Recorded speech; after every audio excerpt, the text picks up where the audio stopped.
अस्सलाम वालेकुम दोस्तों, सारिਆਂ ਦਾ ਕੀ हाल चाल है। अब तुहानू पता है रैपर पवान जाने पे ट्रैक्टर से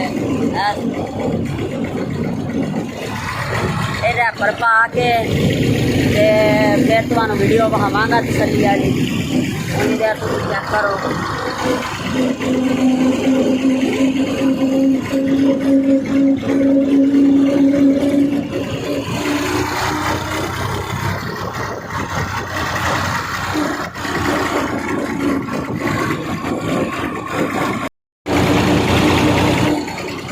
जा रहे हैं रैपर पवा देना अज अल्लाह के हुक्म नाल, तो फिर कणकां की कटाई शुरू हो जानी है। स्टेयरिंग का काम कराया तुसीं देख सकते हो।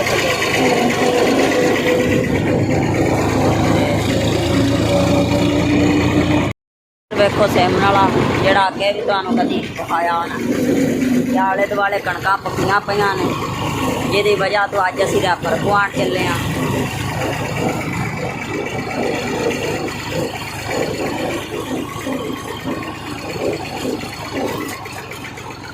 डेढ़ी डंडी अपनी आउंदी राह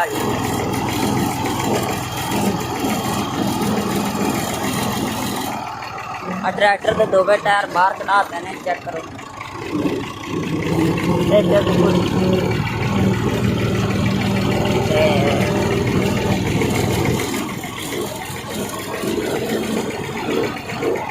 जाने पे मेरा कुत्ता वेख लो, नाल ही रहिंदा, जो मर्जी हो जाए। ओके जी,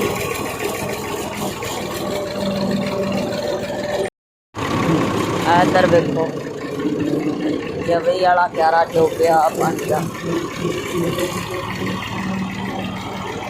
राय वाला बीजा पत्थर आया, ये जान देसी बीज देंगे, नहीं तो टाइम नाल नरमा बीज देंगे। आ वेखो इतने भी कणक की बहुत तबाही लगी। असल कणक डिगी है जी बहुत, आ जी उदन दाने पे ना नीरे, आ लैन फुल पक्की पई है। इधर चलो,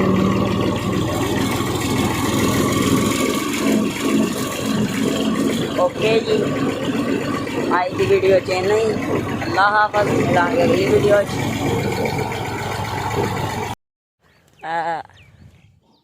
तुसीं वेख लो, हुण मैं डेयरियों घर जा रहा, अफतारी का टाइम हो गया, तो अफतारी का टाइम है, साडा दुध ही जा रहा।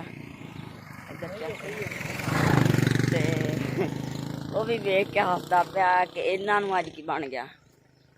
ते मैं हुण अपने घर जा रहा, तुहानूं पता तो है। फिर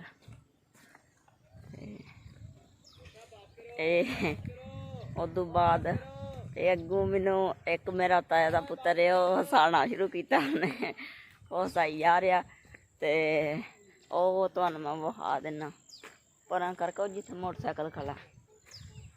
ओके जी।